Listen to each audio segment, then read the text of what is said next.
Menjadi jembatan, Betul. gitu, menjadi jembatan antara koreksi saya jika salah, menjadi jembatan antara pemodal, kemudian pemerintah, gitu ya, pemerintah dan juga kemudian kelas pekerja. Tapi kan sebenarnya Bang Said, ini tidak berbeda dengan yang selama ini Anda lakukan, tidak berbeda dengan yang selama ini teman-teman buruh lakukan. Teman-teman buruh sudah melakukan itu, gitu loh, diskusi tripartit berkaitan dengan isu apapun yang kemudian dilayangkan oleh pemerintah. Omnibus Law jawaban yang sangat telak buat buruh, kalah. Bagaimana mungkin sistem outsourcing dilegalkan oleh negara seumur hidup? Pemantiknya berarti memang betul-betul itu Omnibus ya? Law.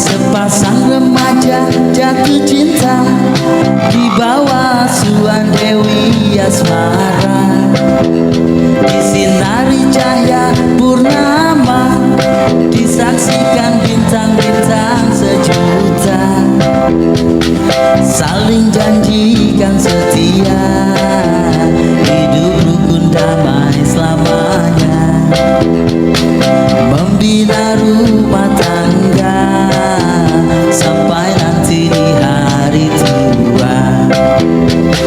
Sungguh indah cita-cita mereka, semoga bahagia selama-lamanya. Sungguh indah cita-cita mereka, semoga bahagia selama-lamanya.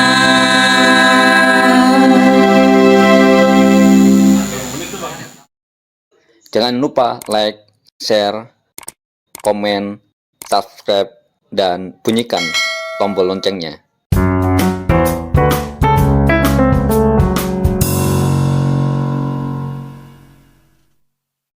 Menjadi jembatan, Betul. gitu, menjadi jembatan antara koreksi saya jika salah, menjadi jembatan antara pemodal, kemudian pemerintah, gitu ya, pemerintah dan juga kemudian kelas pekerja.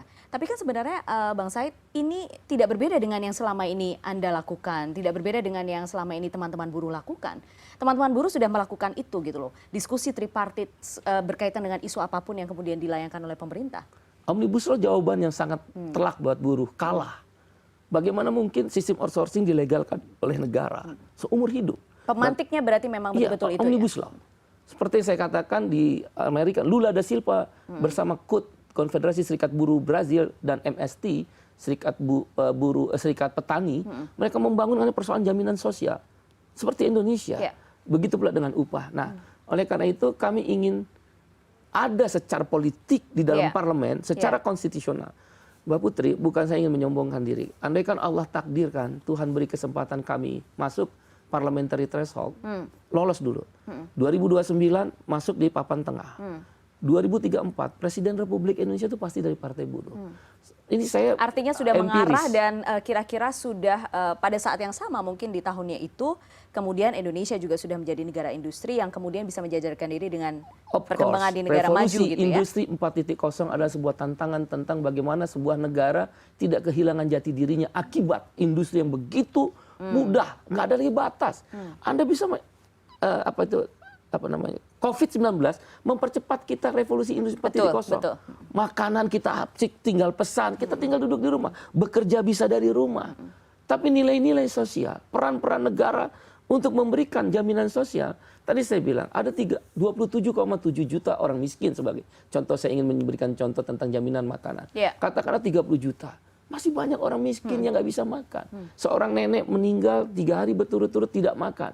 Haram bagi kami. Nah, maka Misal kita berikan negara di tengah revolusi industri 4.0, negara tetap hadir terhadap orang miskin dan tidak mampu. Buruh kontrak miskin, ibu jamu gendong miskin, tukang becak pasti miskin, pengemis-pengemis dan gelandangan di tengah-tengah jalan raya itu, pengamen itu miskin. Mereka harus kita kasih makan. Apa yang salah kita kasih makan?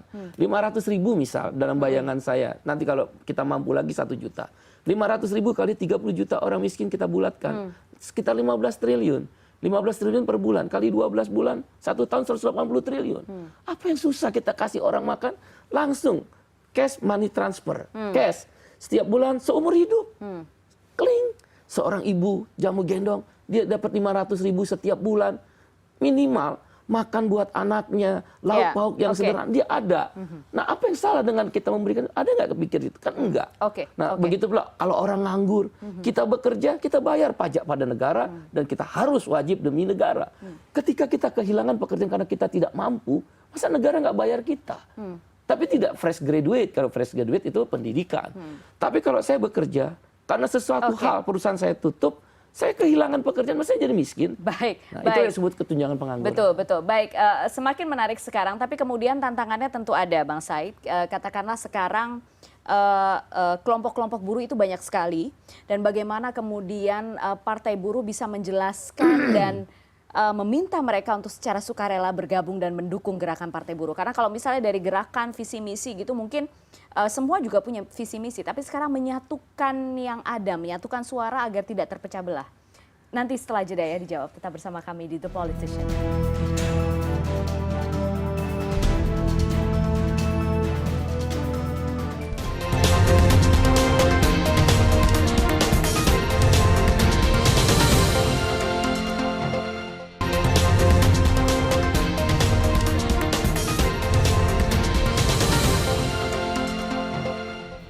Kembali bersama kami di The Politician, saya masih bersama Ketua Umum Partai Buruh Bang Said Iqbal. Tadi sebelumnya kita sudah membahas latar belakang munculnya Partai Buruh ya Bang.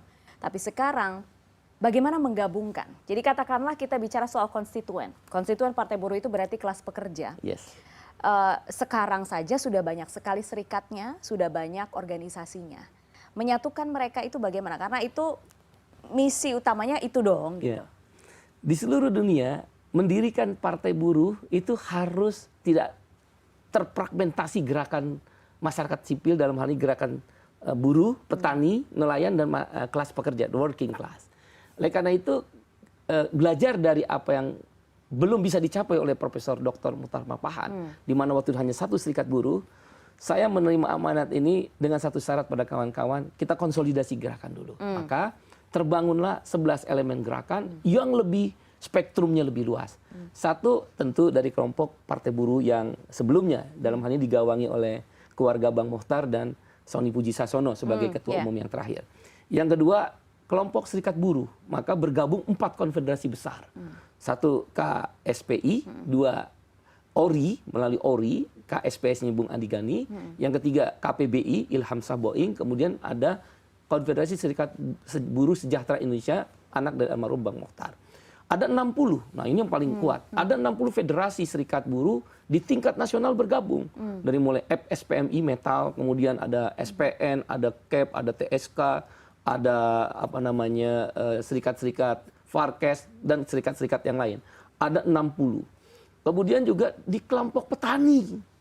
Dulu kan nggak ada. Ini muncul di sini. Maka saya lihat nih ya, saya melihat potret Partai Buruh Indonesia, nampaknya akan seperti Brazil. Dia akan ada gabungan gerakan buruh dan gerakan petani. Dulu gerakan petani di Brazil, karena Lula itu kawan saya waktu di serikat buruh, tapi ya. MST dia, MST itu kelompok serikat petani di Brazil. Kalau Lula dia KUT itu Konfederasi Serikat Buruhnya Brazil, seperti KSPI lah kira-kira. 2 kekuatan ini model Amerika Latin, sepertinya cocok untuk Indonesia. Pertama, masyarakatnya agamais, kalau di sana Katolik, di sini mayoritas Muslim, dan ada agama-agama lain juga diakui oleh negara. Religius agamanya. Di sana kelompok miskinnya juga besar, sama di sini. Juga, ya? Kemudian tropis, di sini juga tropis, dan masyarakatnya secara politik dan gotong royongnya kuat. Maka model Brazil menurut saya digabung dengan model Nordik, dengan partai-partai sosial demokrat. Nordik itu kan gotong royong. Koperasi susunya bisa lebih kuat dari korporasi Nokia misalnya.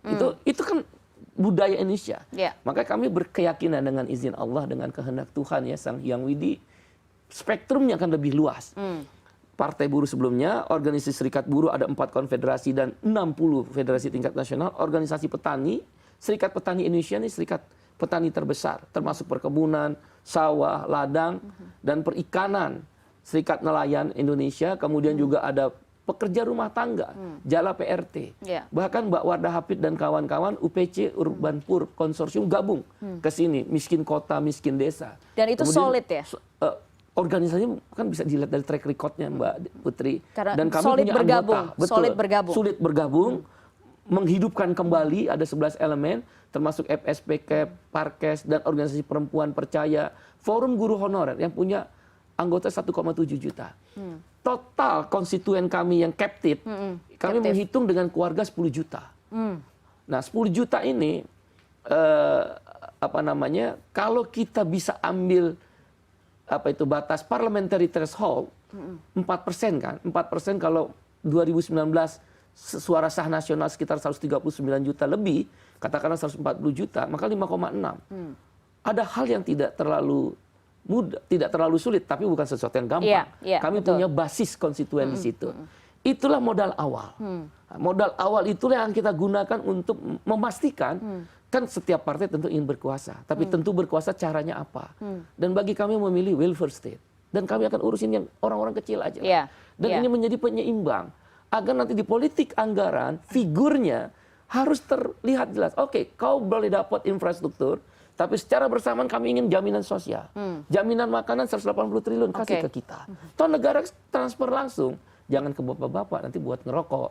Ke ibu-ibu di ATM-nya. Biar nggak ini. Dan yang seperti KJP, nggak boleh di uang cash.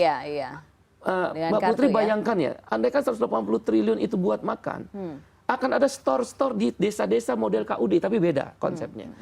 Orang tinggal gesekan, srek. Petani nggak akan jual ke tengkulak, karena sudah ada pembeli. 180 triliun itu banyak loh. Belum lagi nanti asuransi pengangguran. Hitungan kami kalau asuransi pengangguran itu, unemployment insurance 10%, 10 tahun, 3.000 triliun kita punya. Itulah tawaran Partai Buruh tentang pasarnya, ekonominya.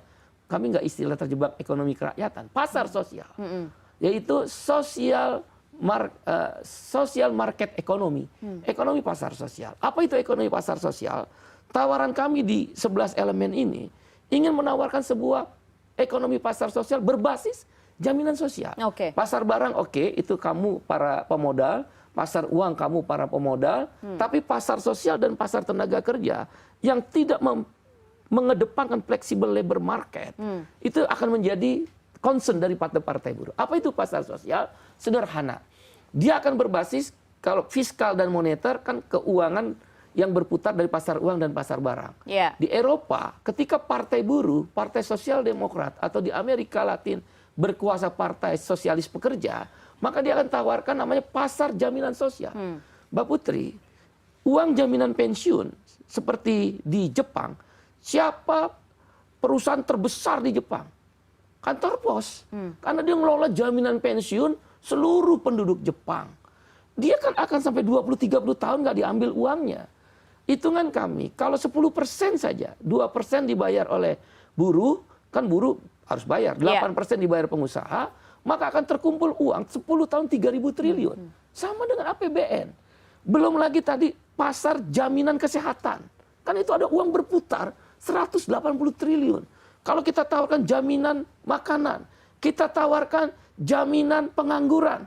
Mbak Dewi, Mbak Putri, maaf, Mbak Putri, Anda bisa bayangkan betapa mandirinya kita gitu.